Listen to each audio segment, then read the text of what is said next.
Halo, selamat bertemu kembali.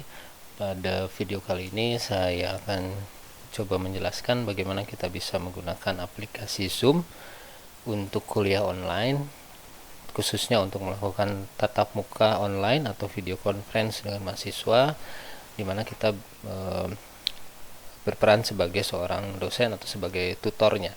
Ya, jadi yang pertama kita harus punya account dan harus mendownload aplikasi Zoom tersebut. Jadi kita bisa lakukannya dari websitenya adalah zoom.us ya. Kita tinggal ketik saja di browser kita. Kemudian pertama untuk membuat accountnya, kita harus buat account dulu. Kita harus sign up dulu.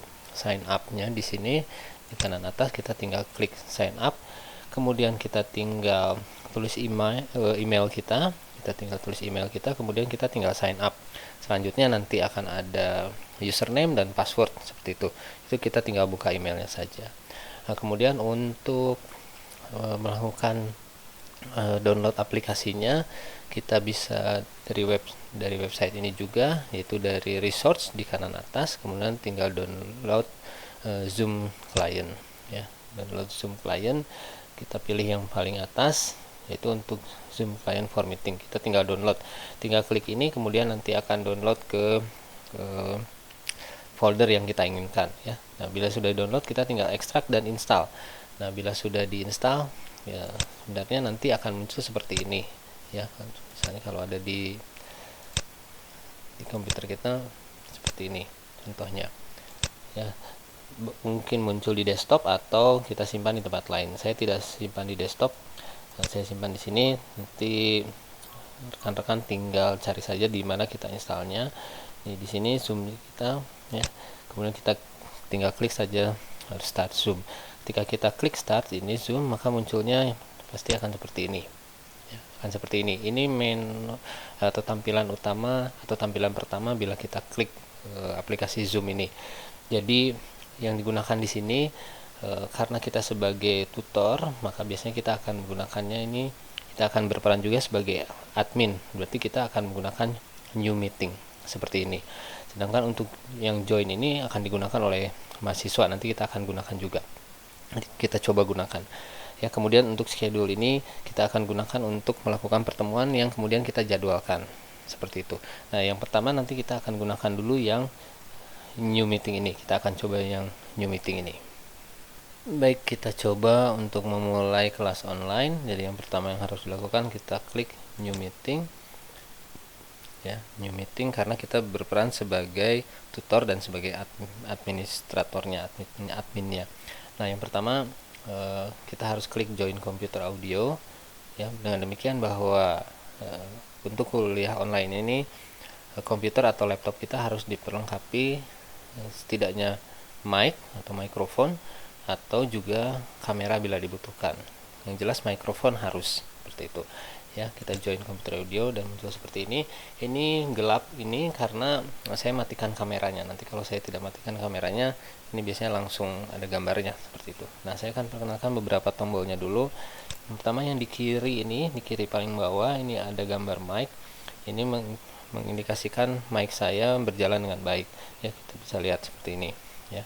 Kalau kita klik, nah, klik merah, ini berarti di unmute ya. Di unmute itu artinya mic saya tidak aktif seperti itu ya. Nah, kemudian ini juga ada video ini kamera. Jadi kalau saya aktifkan bentuknya seperti ini, sebenarnya kameranya bentuknya akan seperti ini. Ini kamera saya ya, ini kamera saya ya. Nah, kalau saya klik ini tidak aktifkan, maka hilang kameranya itu ya. Nah, kemudian untuk tombol yang ini invite, ini yang kita perlukan sebenarnya. Yang pertama adalah untuk invite ini kita akan mengundang mahasiswa masuk di kelas online kita. Jadi yang harus dilakukan adalah kita klik invite ya, klik invite. Kemudian kita bisa mengundang dengan berbagai cara. Saya mengundangnya dengan menggunakan ID meeting ya, menggunakan ID meeting. Kalau Bapak Ibu bisa lihat di sini, di atas ini ada ID meeting 282850578. Nah, ini ID meeting yang nanti kita akan berikan ke mahasiswa ketika akan memulai kuliah. Dan ID meeting ini akan terus berubah setiap kita login ke Zoom ini seperti ini Ya, setiap kelas akan rubah seperti ini ya. Kita coba, sekaligus kita coba, saya akan perlihatkan tampilan di mahasiswanya. Jadi saya menggunakan dua kamera, ya, dua layar menurut saya. Nah, ini tampilan ini adalah tampilan yang di mahasiswa. Ya. Kita berikan kodenya 282.850.578. Maka di mahasiswa ini sebenarnya tinggal begini. Dia klik join. Kemudian akan ditanya ID meeting. Mahasiswa akan mengisikannya 282.850.578. Kemudian dia akan klik join meeting.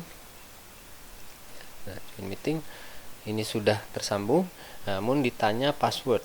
Please enter your password. Nah, dari mana kita bisa memberikan password? Di kanan bawah ini. Ya, 498562.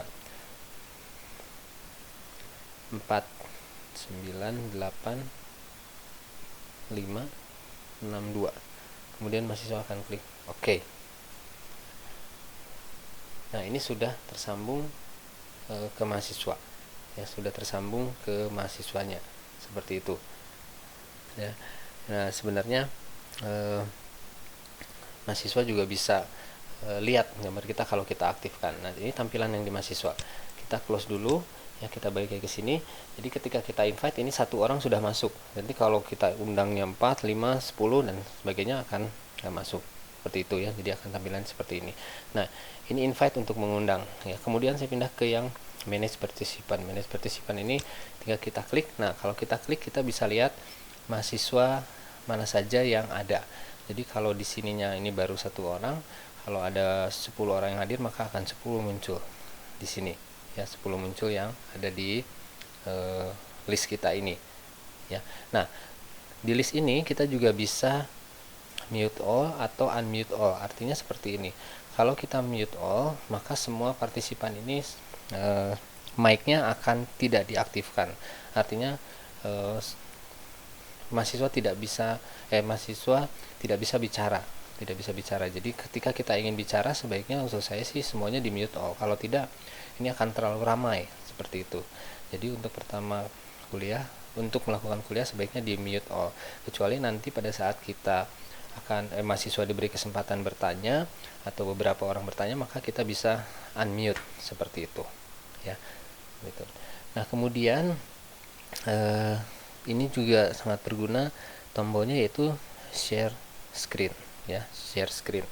Nah, share screen ini adalah digunakan untuk ketika kita ingin menampilkan dokumen, misalnya PowerPoint ya. Jadi misalnya kita klik share screen, klik ini. Nah, ini list dokumen yang sudah terbuka yang ada di desktop kita atau di tampilan kita.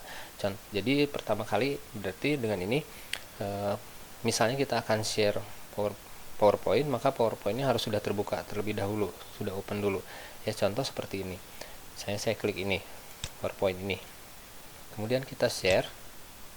Nah, ketika share yang terjadi tampilannya seperti ini dokumen kita ya. Ini tampilan mahasiswa yang ada seperti itu ya, tampilan mahasiswa yang seperti itu, yang ada. Nah, contoh seperti ini ya, kita mulai misalnya kuliah online misalnya seperti ini ya, contoh seperti ini. Nah, penjelasan kuliah online. Nah, PowerPoint ini muncul di mahasiswanya akan seperti ini ya. Kalau Bapak Ibu bisa lihat, nah ini ya, ini muncul di mahasiswanya akan seperti ini ya. Ketika kita juga rubah slide, misalnya selamat datang, pada hari ini saya akan menjelaskan bagaimana tata cara pelaksanaan kuliah online ya. Yang pertama, kuliah online pada prinsipnya adalah, dan seterusnya. Nah, tampilannya adalah tampilan yang ini yang ada di mahasiswa itu seperti ini ya, Bapak Ibu. Jadi ini sangat berguna untuk share screen ini ya. Nah, kalau kita selesai melakukan share screen, kita tinggal stop share saja di sini seperti itu. Dan bila ingin mengganti, kita tinggal rubah dokumennya mana yang akan kita share seperti itu.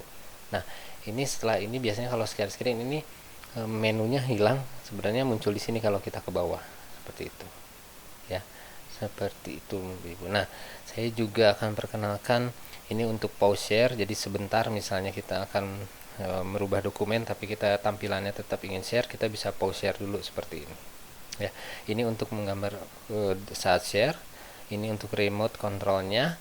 Kemudian yang mungkin penting adalah di sini. Ya, ini kita juga bisa share computer sound. Jadi suara yang ada di komputer kita bisa share seperti itu. Nah, yang biasanya sering digunakan juga adalah record. Ya, record ini kita bisa gunakan ketika kita klik record. Nah, maka seluruh yang terjadi di layar ini, seluruh perkuliahan ini semuanya disimpan, direcord seperti itu. Jadi gunanya adalah ketika kita nanti selesai melakukan kuliah online, kita bisa sharing lagi video kuliah online kita pada saat tersebut. Jadi ini sangat berguna. Jadi mahasiswa beberapa kali bisa melakukan pembelajaran kuliah online itu, meskipun kuliah online-nya telah dilakukan gitu, setelah selesai seperti itu. Nah, itu berapa yang bisa di-share untuk aplikasi Zoom. Nah, setelah misalnya ini selesai, setelah ini misalnya selesai untuk melaksanakan kuliah online, maka kita bisa klik end meeting. Ya, maka kita akan end meeting, maka kelas sudah selesai. End meeting for all. Seperti itu. Ya, Bapak Ibu. Nah, biasanya kemudian karena kita merekam, dia akan memproses dulu rekaman hasil video kuliah kita pada hari tersebut, seperti itu. Ya, kita coba, kalau kita akan coba lihat ini hasil dari kuliah online-nya. Nah, seperti ini ya. Jadi ini kuliah online kita terekam seperti ini. Kita bisa share kembali seperti itu. Baik, mungkin itu yang bisa di-share untuk melaksanakan kuliah online dengan khususnya untuk tatap muka secara online dengan aplikasi Zoom.